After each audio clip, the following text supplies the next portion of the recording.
G'day, I'm Kevin Young. I'm Australia's most successful property investor, but I started out poor, and I'm constantly being asked, how do you do it? How do you get there? You ask me, I'll give you the solutions. Between us, we'll make you wealthy. Welcome back to this week's episode of Ask Kevin Young. Today I'm going cruising with Kevin and he's going to show us some renovation tips and properties that shouldn't be renovated and properties that should be. So why did you start the Renovation Club, Kev? Great question, Roxy. We'll show you very shortly. What we're going to see is renovations and the problems that can be done. There's a lot of people making a lot of money on renovations. Unfortunately, it's not the people doing them. It's the people that are running the seminars or selling the books or whatever it may be, because it's one of those usual traps in property. It's the wrong location. Renovation costs way too much, more than you expect. It takes longer than you expect, and you're not getting any income to service your mortgage while you're doing all these repairs. So let's go and see some mistakes.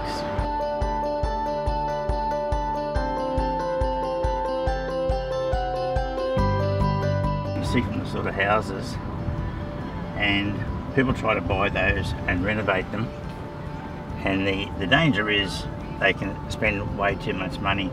And this could be an old house that's either been shifted off or they've refaced it, and the end result looks great and they get good rent for it, but it's how they go about doing the work is where the problem is. They're amateurs and they run into all sorts of problems, and that's why we've started the Renovation Club now, to show people, and we've done this before, to show people to pick the right sort of property to renovate and avoid the wrong sort of properties to renovate. Now this place opposite here, it's obviously a new place. It's cost them a lot of money and they've overcapitalised for the area, because you can see that right opposite the substation. Yeah. They're surrounded by older homes, and so you can imagine it'll be a long time before someone pays $1 million for that home. But they could have spent the same amount of money in a more expensive block and really got good capital growth as a result of the investment. So we often talk, don't we, Roxy, about the wrong area, the wrong location. Yeah. So this to me is the wrong area, wrong location. Look at their view. Lovely view. Substation. And of course you're surrounded by cheaper homes. Yeah. They're going to always pull down the values. This is an old place. Is this a good property or a bad property? Well, would you renovate that? It's a good place to renovate if it's done properly, because if you put the brick up around the outside, no one ever knows it's an old paper place. Yeah. You take those windows out because they face north, and put a really nice deck out here and big collapsible doors that would bring you out onto a deck. It's a nice spot because it's on the corner, so. Yeah, but again, I wouldn't do it because of the location of the land. Yeah. And there it is, it's going to go for auction. There's a chance for you, Roxy. But I wouldn't. It's got a nice little park here, though. It's right next to the substation. Yeah. It's just a cheaper area.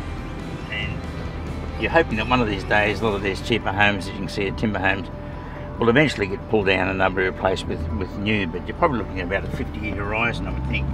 Usually what you can find, within about a couple of hundred metres, you can go from that sort of an area to an area which is worth investing in. We're not quite there yet. But you see there's a bit of money starting to be spent around here. This is one where they've got an older property and they've raised it and put brick on the top. That is a fairly good renovation because it wouldn't have cost them all that much to do. And so they haven't overcapitalised the blocks, so they'll get a good return on their investment there, I think. It's just like this one here, it was the same, raised and bricked set up. But that property next door was always going to pull the value down on that one. Yeah. This one here's, they've taken the house off completely, built again. Again, that's a lot of money. Yes, so much pulled down by the houses in the area. So you start with a good foundation. See, here's an example here where they've just put a new front on this place. See, the house was about 60 years old. Yeah.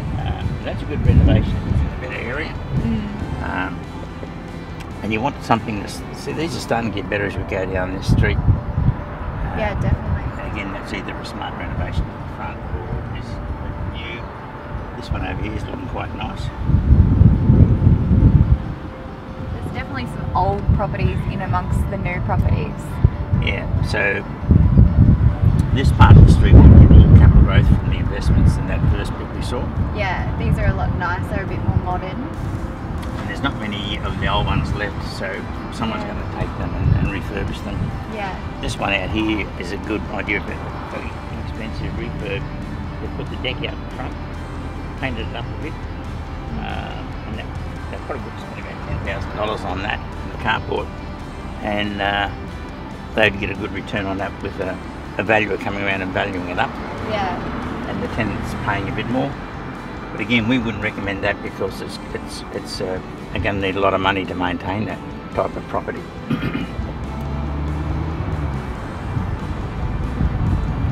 In those days, these low sets were the common thing, and they had them on stilts. Yeah. So high set, they were on stilts. Now they're bricking in around the bottom. I like that, the cladding. What's that called? That's a stone. Yeah, it looks really nice. The fibro is not nice there, that one.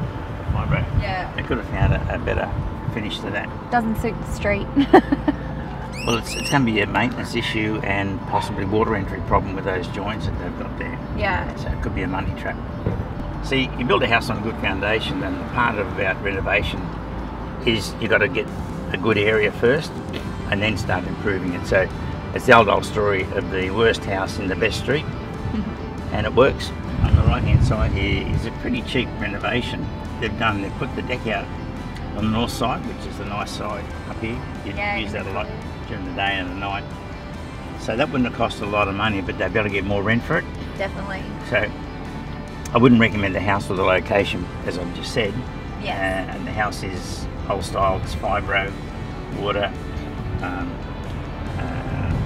They've modernised it just by the little bit at the back, and they'll get more rent for it. So that's a sort of thing you can do, little things you can do to titillate it, and they've painted it all up, which looks pretty good. And so they haven't overcapitalised the area. Whereas some of these places, they've really spent too much money that they'll never ever get back. So we've solved the problem for these people by running the club ourselves. So we'll give them a hand with finding the right locations so they can put their money in and can see capital growth on it. And we did this very successfully a few years ago. Roxy, I think about 10 years ago. Just a few years ago. Yeah. It's very time consuming to put it all together to make sure you make none of the mistakes that the average person does. Yeah. That you write the trades really hard to see that they keep to their quote. Yeah, their word. And of course we got instant increase in rent return, which gave it a really cash flow positive cash flow for everyone. And the valuers will go around within 3 months and you have a good return on the improvement that you spent.